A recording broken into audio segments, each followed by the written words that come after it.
Welcome to The Survivor's Voice, where resilience meets hope. I'm your host, Angie Sador. I'm sitting here with our producer and editor, Christina Elder. Thank you so much, Angie. It's definitely a different experience being on this side of the room.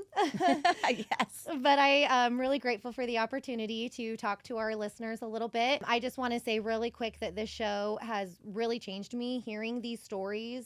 It's a real reminder of the realities of this world, the horrifics of the world, but also that healing is not just about surviving. Healing is about being heard, being validated, being understood by people. Yeah. And that's what The Survivor's Voice is all about. Yes, exactly. Yeah. And I love that we've been able to create a space for our guests where they can be heard and validated and understood. Yes. I'm actually really excited and very humbled by the feedback we've gotten from our guests actually about how great of an experience they've had. And we've had such just a variety and a range of guests on our show. I mean, we have gone through trafficking and medical trauma, church trauma, war. I mean, just so many different things. And maybe some of our listeners are thinking about telling their story. That would be so awesome. If that's the case, I would like our audience to know we would be honored and privileged to be able to be the platform for them if they so chose to tell their story. Yes. We also believe that every single story can help someone else. Yes. That's our whole purpose here. Our listeners should know that you don't need to be a speaker. You don't even necessarily need to be past your trauma. You just have to show up. So if listening to this is maybe making your heart beat a little faster, maybe that's a sign that you need to contact us, that maybe you can help somebody else with your story. If you feel led to speak, we're ready to listen. So reach out to us at booking@thesurvivorsvoice.net. Your story matters here because your voice is your power. Special thank you to Bowman Carter for creating the original music for this podcast. You can find Bowman's music by searching for Bowman Carter on Spotify and on YouTube. We've attached his links in our description of today's episode. Please show him love and support.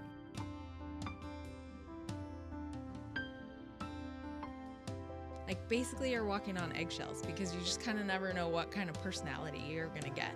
I didn't talk about it a lot as a kid because number one, it was kind of embarrassing. I think she had done her best to keep a lot of things hidden. The content shared on the Survivor's Voice podcast is intended to be informative and inspirational. We are not licensed therapists, counselors, or medical professionals. The views expressed are based on personal experiences and should not be considered professional advice. If you are in need of mental health support, please consult a licensed professional. Before we begin, this episode may contain discussions of trauma, abuse, or other sensitive topics. Listener discretion is advised. We don't recommend playing this show with young children present, and we encourage you to prioritize your well-being. Welcome to The Survivor's Voice. I'm your host, Angie Sador, and I'm so glad that you guys are tuning in today. I'm so grateful for all of our viewers and listeners. Today we get to interview Bretta, and I know her from a local networking group, and I'm really grateful that she came on our show today. So thank you so much, Bretta, for being here. Well, thank you for having me. Yeah. So before we get started, I just want our listeners to kind of get to know who you are and what you do. Absolutely. So I am a mom, married. I have two wonderful, probably smelly teenagers. No, if they're listening, I'm sorry. No, they're 13 and 15. Okay. And Are they boys? Two boys, Okay. yeah. Been in Coeur d'Alene for 20 years. Oh, So okay.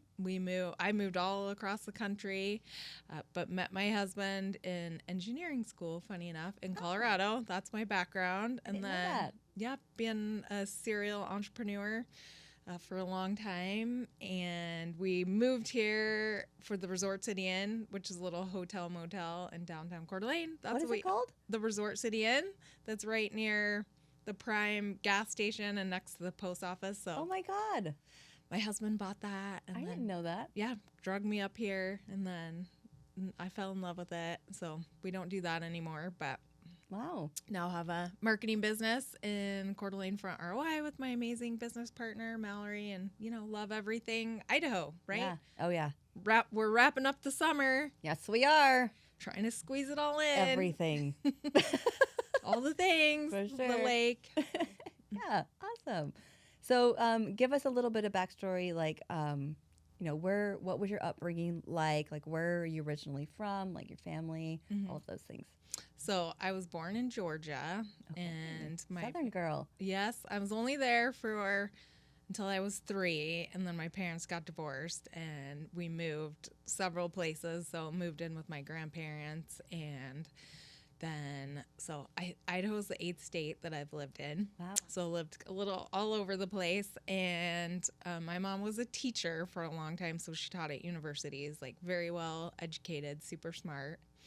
And so, I mean, there was a lot with the family dynamic that happened. So, and, both of my parents have passed away, which is part of why, I'm sharing a little bit of the story, because I don't think that I would have shared a lot of it had they both still been alive. Okay. So, How but long ago did they pass?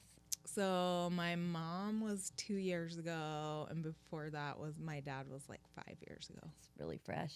Mm-hmm. Wow. So, and I was not close with my dad, so Okay. they had a pretty toxic relationship, and who knows if it was him, them, or both. I'm guessing both. Yeah. So Yeah. and so I like to say that, like, I knew my parents loved me and they did the best that they could, but he had some pretty big issues. Supposedly there was some abuse there, never to me, but there were a few situations that happened there. And then my mom had pretty severe mental illness. So, Okay. which I didn't find out until later, was borderline personality disorder. Oh my goodness. So, How did that impact you as you were growing up? well, I mean, you only know what you know, right? Yeah, And like so, that's your normal. right. So it is normal. And, so when we moved, like, my grandparents were always very supportive. So they were there. And then when we moved to Salt Lake City, my mom had gotten a job there at the university, and she did teach there for a long time. So I went to elementary school there. And I mean, there's some books on it and different things, but like, basically you're walking on eggshells, because you just kind of never know what kind of personality you're going to get. And there's components of anxiety and depression, and then that, they have like no sense of self-identity, and therefore sometimes can just kind of fly off the handle. Yeah. And my mom was never, she wasn't like, there was no physical abuse. I don't know if somebody would characterize it as mental. It's just she would have these like outbursts or things that would happen, and you'd think to yourself, oh, I just gotta like lay low and be good. Yeah. Mm-hmm. Yep. So that's a little bit into it. And, I don't think that I knew. I think that she knew, and there were several good things that she did, which is I would go to my grandparents every summer, which was great. Her parents? Yep. So my mom's mom, and they lived on Cape Cod. Like, we wouldn't love to be there. Yes. So, our big decision for the day would be, are we going to the beach? Are we going to the pond? And so I have very fond memories of my grandparents. And so it may be odd. I think for me, it's a little bit odd as a parent to think about not seeing my kids for 3 months, 2.5 months. Yeah. No kidding. Mm-hmm. But I think that she knew she needed a break, and then put me in that position where I had some really good, strong role models, which was great. Yeah. And so I think she knew that there were always, these issues, and she tried to overcome a lot of them. There wasn't a lot of recognition, I don't think, of that personality disorder until more recently. Yep. Is it something you've heard of? Yes. Okay. Yes. Any experience with it? Not personally. I remember, being around my mom's friends that had it.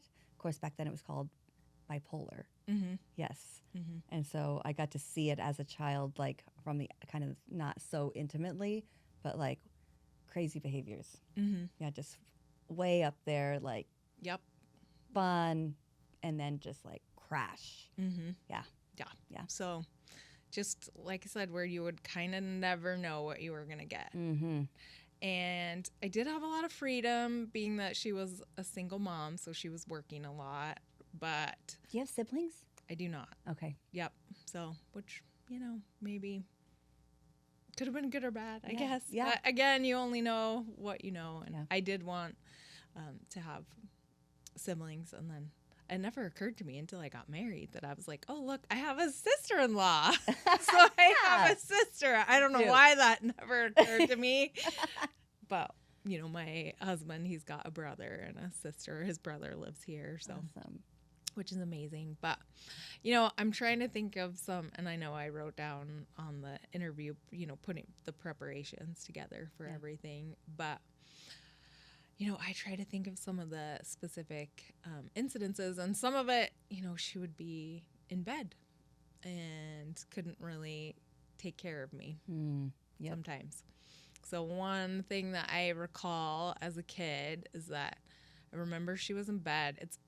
It was later, this when we were living in Salt Lake City, and I was hungry, and so I can't really remember. I'm thinking I was like 6, 7, somewhere in that time frame, and she was like, oh, I'm so tired. And then I went to go, she's like, why don't you just go get cheese? And I asked her to cut it for me, and she didn't want to cut it, and then I ended up cutting my finger, and we had to go to the hospital and get stitched up. And one of the things that's really interesting is that a lot of times it's all about them, right? So you have these highs and lows, but then it's all about them. So the whole time when we were in the emergency room, it was about her. She couldn't be in the room because I was crying so hard, and went out, and I was screaming because they probably have things that are better, but I remember they scrubbed it out. Oh gosh. Jeez. Terrible, right? How bad was the cut? I don't think it was that bad. I mean, I just had a couple of stitches, but I just remember they had that plastic brush. Yeah. And crying, mom's not there, right? Outside of the hospital, being like, oh, she's, I can't listen. Yeah. Yeah. So that was one of the first kind of memories.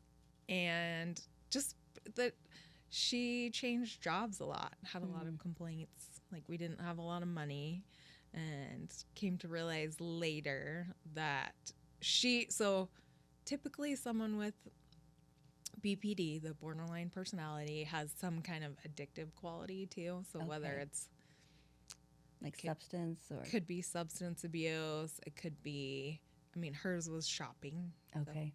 So she was an interior designer, very talented, but she'd go buy things that are for interior design. Yeah. So when she passed away, when we went to clean up her house, well, she had moved here first before she passed, but she had so many dishes. I can't even tell you. Oh my God. Dishes upon dishes upon dishes. Yeah. And her place was definitely could have been on hoarders. So. Yeah. I believe it. So then there was always a pattern as well of getting money and then not having money and then getting money and not having money. And so we did live with my grandparents for a period of time. So when I think she was really struggling with money. Yeah. Did she know she had a problem? I think that she did. I knew that she knew regarding the anxiety and depression, but I don't know the extent to which she knew about the other portions of it. A lot of that discovery came from me doing my own therapy. Yeah. My own reading, and then she did come when I was living in Denver. She came, and I did managed to talk her into coming to one therapy session with me. Oh, wow. How did that go? It was validating, I guess, for me, because afterwards the therapist said, this is what we have both thought, and so this is what I think is happening. But I didn't even get validation until I got power of attorney, when she was in her 70s. Okay. And I finally had a chance to ask her therapist, hey, this is what I think is going on. Am I correct? And what's interesting is she wouldn't classify it in the documentation as BPD because it has something to do with how Medicare and Medicaid pay out. Oh my goodness. So she told me over the phone that it was, but she would document everything as anxiety and depression in Wow. order to get treatment. So I do think that there was not a lot of treatment options or recognition other than medication. Yeah. And was she even on the right medication if they were just treating the anxiety and depression? It's hard to know. Wow. And yeah, I don't know. I'm trying to think of other, stories, but it's cathartic. Thank you to talk about it. Yeah, it's good. Because I didn't talk about it a lot as a kid because, number one, it was kind of embarrassing. Would not have a lot of kids come over. Sure. I would go to other Because of her people's- behaviors. Because Yeah. you'd have to say, oh, I'm sorry, Yeah. Or, why is your mom so weird? Or why is she so angry? Yeah. Makes sense. And, more recently, like, my husband's amazing. I tell him, I'm like, you have the normal family. I have the crazies on my side of the family that, he put up or like was so really very, very supportive. And again, with that behavior of the shopping, she would frequently ask everyone for money. Oh my goodness. So I know that my grandparents had given her, I don't even know. I'm guessing that it was on the order of like $200,000. Wow. She had an inheritance that when my grandparents had passed that I think was on the order of the same thing, but it all just like evaporates. And my husband at one point, because I had given her money, he's like, no, we're not doing that anymore. We're not. Was that hard for you? Very. Yeah, I bet. But he's like, it's the right thing to do because it's not helping anyone. And unfortunately, because I think so many that people didn't know about it, obviously the anxiety and depression, but one of the big things with the borderline personality disorder is you have to set these like very firm boundaries. And I'll tell you, I'll back up a little bit to when shortly after I was in college, when I knew that things, I think she had done her best to like keep a lot of things hidden, keep it kind of under control as much as she could. For me, she always told, I will say she always told me that she loved me, would give me, big hugs, and I never felt unloved, even though I knew that she had a lot of issues. Right. So, but as I started to get to be an adult, it's like you could see a lot of these things as I grew up. And, one of the things that really put me on the path to like figure out what was going on and then, dive deeper into everything is we had been talking. She was like, I don't know if I can't remember if she was asking for money or like asking for something. And I couldn't accommodate it. We kind of had a little bit of a fight. And then she had threatened suicide. She left me a phone call because I didn't answer, saying, this is goodbye. And I didn't, know what to do. How did you handle that? Well, I did call the police right away. I was living in Denver. She was living in New Mexico. She had been living in Albuquerque, New Mexico. And then I called, my family to try to say, hey, I don't know if you talked to her. She ended up having, like a well check. She had been drinking some wine. Maybe she took some pills. But the thing this is going to sound harsh, but a lot of times some of these behaviors are attention-getting behaviors. Yeah. And so I don't think that she was going to go through with it. Yeah. But Did you feel guilt though? absolutely. Yeah. That, for a long, long, long time, huge guilt over, like I said, maybe I blocked it out. I do like to say there's a vault. There for sure is a vault. Yeah.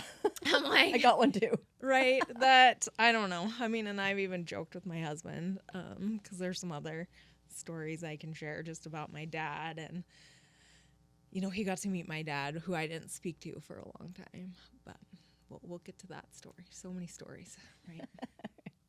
But that situation with her, threatening suicide was really eye-opening, obviously.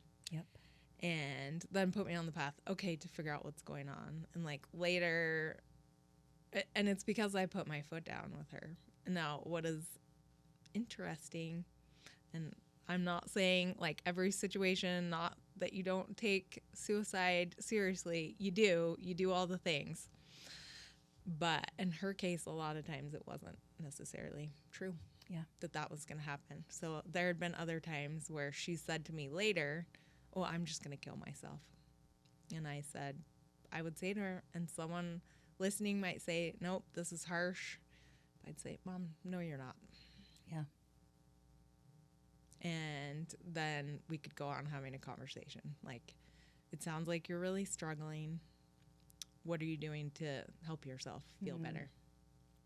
That's really wise.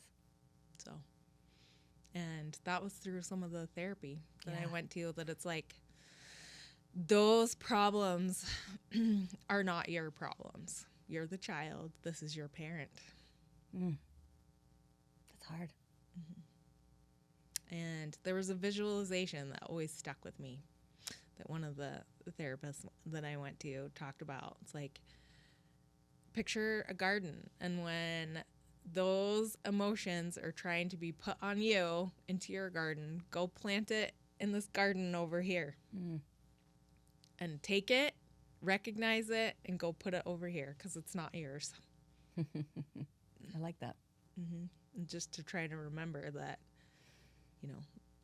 a lot of times the people with BPD will try to force their kind of the feelings, the emotions onto you. Make you responsible. Make you responsible. Yeah. How long did it take for you to set boundaries up where you felt good about it? Like, I guess it was a continuous process, of having conversations, I would say not until, because she got dementia, and so she was actually easier. It was easier to. You don't ever hear that it's easier when somebody gets dementia.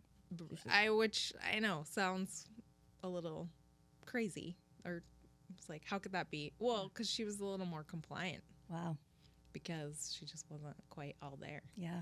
So it was constant, never-ending setting boundaries. It's a lot of work. Checking in, with my husband, like, okay, well, here's the situation. What are we going to do? I had good friends and built a really good support system of other family members, other family, therapists, people, counselors, someone that you could talk to. Are you from Albuquerque? Like, how did your mom end up in Albuquerque? No, so we moved around a lot because she would get different jobs, which, they do burn, like, someone with the borderline, and then having, like, you burn through friends, you burn through jobs, because, she'll flip out. People, this is not conducive to work. And so she moved. So I went to boarding school for high school. So my freshman year of high school, we moved in with, so it must have been like the summer before that we moved in with my grandparents because she was struggling. And then she moved back to Salt Lake City. I stayed with my grandparents for a year, and then I ended up going to boarding school, which I actually enjoyed. I know that, people get sent. Yeah. People get sent to boarding school, but I had family there, and it was a incredible all-girls school. It's not now. It's co-ed. It's called the Master School. It's in New York, and it was a stable environment. Yeah. I bet it was great. I had a great time. There was wonderful meals, like structured environment. Yeah. You just got to do your own thing. I didn't, it was kind of an escape. Yes. Do you crave structure in your life? Like, is that something you have to have? I mean, I do like it. I'm sure there's an element of control for sure that I've worked on. I think you get kids and you're like, well, that's out the window. Trying to control everything. Yeah. And, but also, I think more, for me, less of that to work on than like people pleasing. It's been very difficult. Yeah. Where, See how that could be. yes, that you have somebody, you don't know what you're going to get or what kind of mood. And so, okay, how can I be good? Yes. How can I just fly under the radar? What can I do? Yep. So, I mean, I think it made me a very responsible human because I had to grow up very quickly, take care of things. And, you know, I've told my husband this and I said, you know, when our kids grow up, like, they'll remember meals, like these meals that we made as kids. I'm like, I do not have any memory of meals. Wow. I did make my mom this funny gift for which she laughed about, but I called her microwave mom. So I made her an apron that said microwave mom. Oh my God. So I remember microwave meals, but yeah. Mm-hmm. That's all she had to offer. Right. Yeah. Mm-hmm. Did you have to forgive her? Yeah, I think you have to forgive. Yeah. And believe that for whatever reason, that these are the lessons and the life that are going to make you the person that you are. Yeah. And that those struggles, which, you know, I feel like my struggles or growing up like that is minor, I'm sure, compared to some of the stories that you hear. And there's always somebody who's got it worse, right? But each of those little pieces make you the person that you are. So true. Yeah. Do you want to talk about your dad? Sure. We can talk about my dad. So, yeah, quite a pair, I say. At what age were you when they divorced? So I was 3 when they got divorced. Okay. And he had some issues as well. I know that there was some form of physical abuse, and I don't know how much with my dad. I know some of it came from his dad. And so I used to go, and I believe, not that I know any of the stories as very well because I was younger and I never really asked a lot of questions, but that like my dad's dad had like hit my mom. Oh. So, but that story came out later. And that, you know, so he was physically abusive, so she wanted to get away from that. Yeah. That it was a abusive situation. And I do know for a fact that it happened with other women because I had some of my dad's girlfriends later in life tell me that, oh, he had drank too much. He tried to like shove me or push me, you know, and he never did it with me. But, you know, so I would go visit him like every 2 weeks in the summer. He lived in Georgia, had moved around a couple of times in Georgia. And, you know, I would have fun with my cousins, but, you know, he moved around as well. Like, I didn't remember him staying in the same place. I did enjoy my grandparents also that were on my dad's side. Yeah. So they lived in a little town.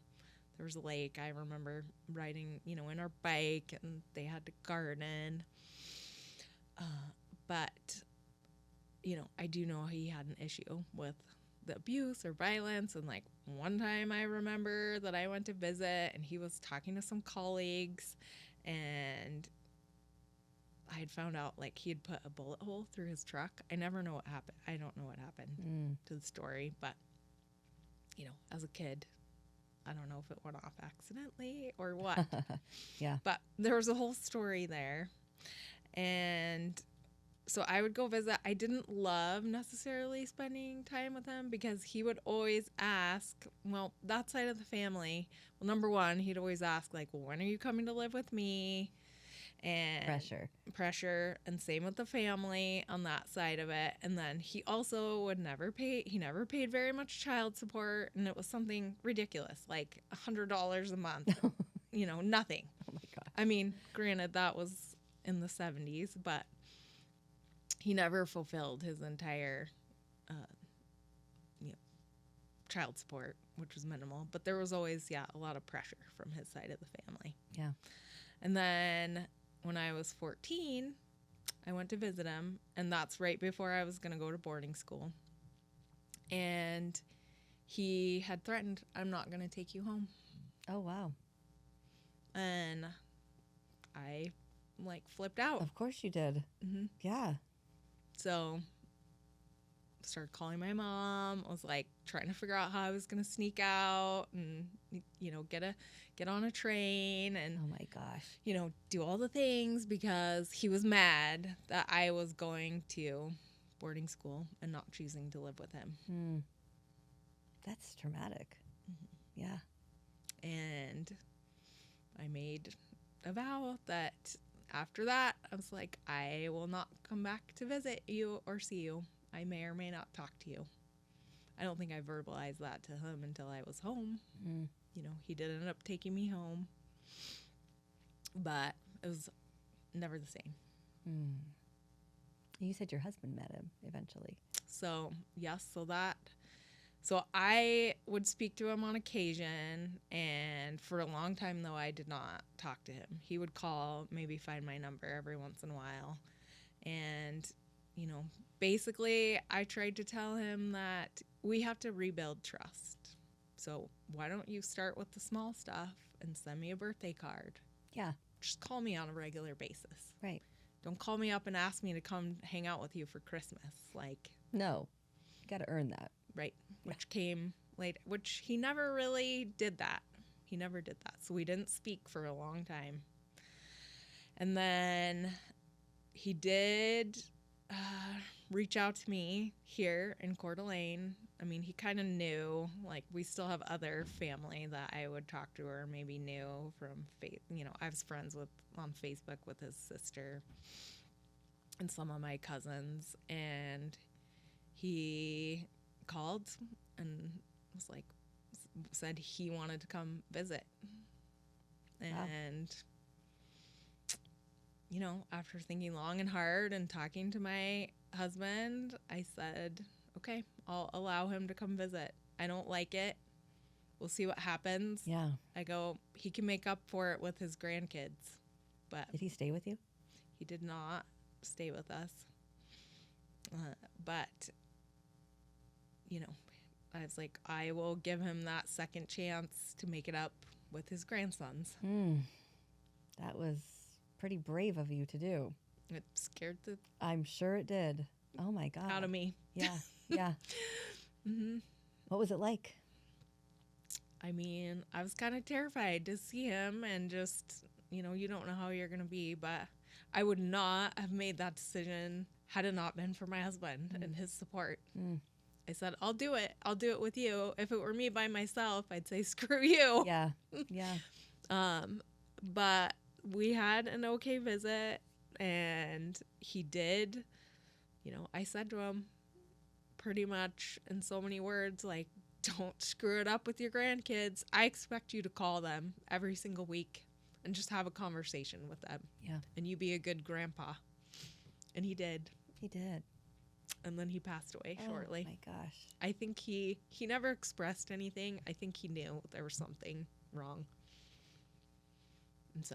How did he die? I think he had a heart attack. I don't know for sure. But, and it was interesting. My husband had talked to him about some things, and I don't know, he wanted to talk to me about it. And I was like, you know what? I'm like, just don't pull the thread on the sweater. Just leave it alone. No kidding. I have my peace with everything that happened with him. The boys had their time with their one grandpa, for a little bit. And like I said, I think that, he knew something was up, even though I don't know if anybody else knew. I never really followed up with his physicians. I'm sure I could have, but. How do you feel about his passing? I'm glad that we did get to kind of close the loop. Yeah. And, he was never invited to my wedding, didn't get to, it does make me a little sad that the boys didn't get more time with him because he was on a more positive path. Wow. I like that you at least got to somewhat reconcile with him before he passed away. Yes. Yeah. So I think it was a good thing. And, like I said, I'm glad that the boys had that and that he kept his word for one time. Yeah, that's good. And how did your mom pass? She, I think, had a heart attack too. So I got to watch out for that on the, Yeah, taking care of myself over here, right? definitely. Yeah. So that's, they're not sure either. Okay. So you weren't with her when she passed away? I was with her. Okay. So we had moved her from New Mexico up here into a senior apartment. And that was like I said, about 2 years ago, she came up. And then I was with her on the evening that it happened. She said she didn't feel good. And I tried to take her to the hospital and she's like, no, I'm fine. She was very lucid, which they say that can happen. Yeah. And we were just hanging out in her apartment, and I was watching a movie, and she's like, I'm really tired, I'm gonna go to bed. And then I checked on her a couple times, and then I went to check on her, and she had stopped breathing. Wow. So, but we had to call the paramedics. The medical industry, this is a tangent. I think it's kind of nutty because I don't know how long it was. It might have been 10 or 15 minutes since I checked on her, so I didn't hear anything that would indicate anything was wrong. But the paramedics can revive you. Yeah, and it's really traumatic. Yeah. I know. I will never forget in my life the sound of her ribs breaking when they do CPR. Yep. I'm so sorry. But she, come to find out later, and I'll tell you who is absolutely 100% the most phenomenal is Tiffany Vargas. Because I called her, and she's so straight up, love her, so compassionate, but I'm like, here's the situation. She was at the hospital. They had her on life support. She's like, Bretta, they're going to keep her alive as long as you want her alive. Yeah. And she had a DNR, but I couldn't find it. Ugh. So just FYI out there in the world, it has to be on you at the time of, you either have to have a copy or laminated. Put it on your refrigerator. Put it on your refrigerator. Otherwise, they can't do anything. Nope. So they revived her. We went to the hospital. Oh my God. I think at the hospital she had died again, and they revived her. And then I think it was 2 days that she was on the life support. And it's just difficult because they give you hope even when there isn't hope. And we had to they talked me into a procedure because something was going on with her kidneys, and I'm like, I don't, she had basically a little surgery. And how old was she? 77. So then after talking to Tiffany, hey, here's the situation. You know what's going on. She's like, Bretta, if you think that this is her time and you want to pull her off life support, and we did. And it was a matter of minutes. Yeah. Even though they said could be hours. No, it was minutes. That was eye-opening, that whole experience. Yeah. But I think they can revive you for very long. I don't know how long. If it's 10 minutes, 20 minutes, half an hour, I don't know. It's a long time. It is a long time. And then you're brain dead, though. Come to find out later. I'm glad I could be there for her when she passed. Yeah. And I feel like even though she had dementia, which I know sounds kind of wild. Like I said, that it was easier just because she was more compliant and less emotional, that I feel like we connected again. Yeah. That's really beautiful.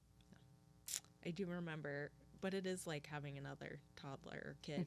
Yeah. We went to Target. I took her to Target, and we were getting to the point where I was saying, because she was in a more like independent, and we did have a nurse coming, but we were starting already to get to the point where we were gonna have to put her in something, find a different, more comprehensive care facility. But I took her to Target with the boys in Spokane. She was living in Spokane, and to get school supplies, and she got lost in Target.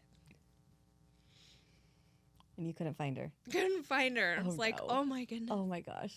This is like nutty, because I'm like losing the kids, lose my mom in Target. I was like telling the kids, you stay right here, stay with grandma, but they don't know, even still, that they're 15 and 13 now. It was a couple years ago, but it's like they're not really comprehending. No, I need to watch grandma. So, and that was kind of wild and funny. I mean, I found her. She didn't go anywhere, but after that, I bought an air tag. I'm like, when I go out with her, I'm gonna put it in her purse. Yes. So that I can find her. Smart.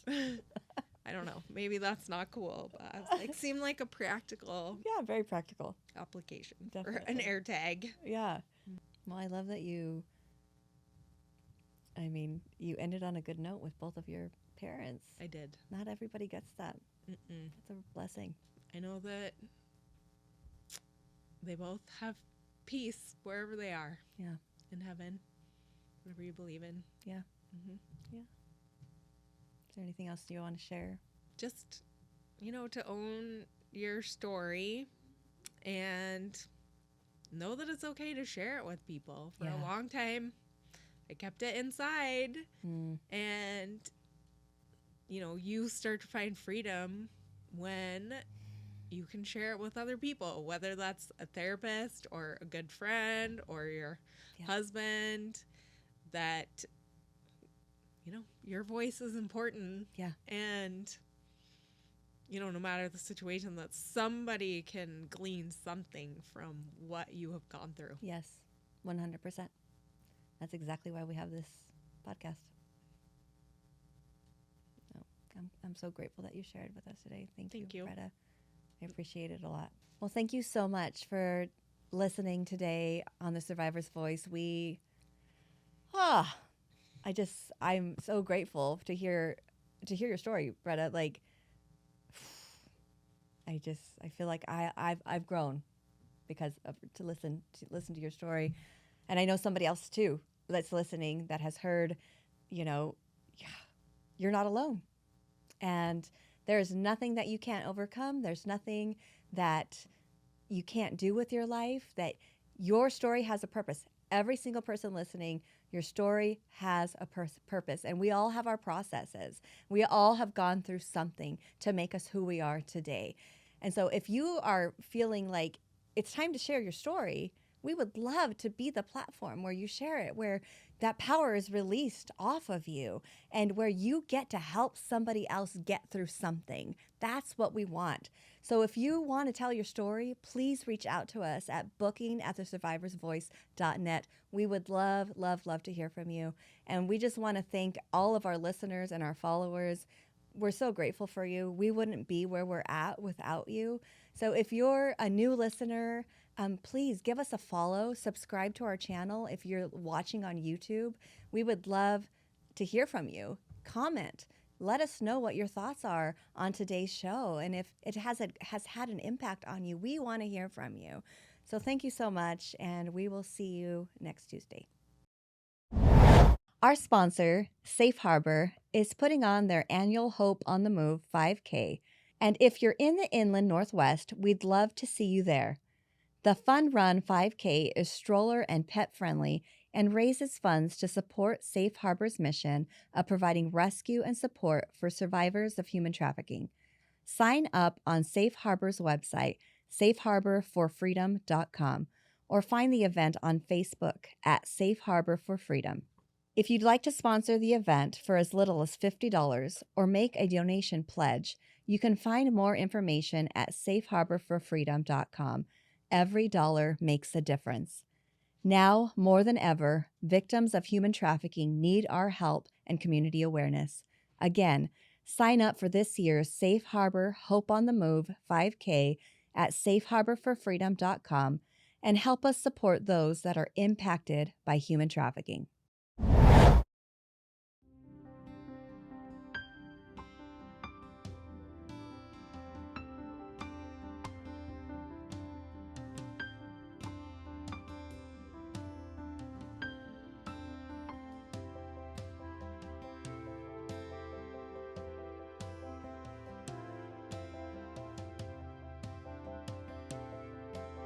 Thank you for listening to this story on The Survivor's Voice.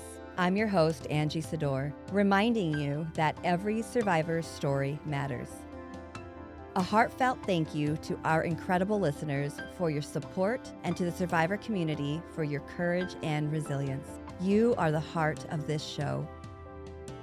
Special thanks to our producer and editor, Christina Elder, to Bowman Carter for our beautiful song, and to Dan Wise with North Idaho Podcast Productions for bringing these powerful stories to life. Your dedication, talent, and most importantly, your hearts make the survivor's voice possible.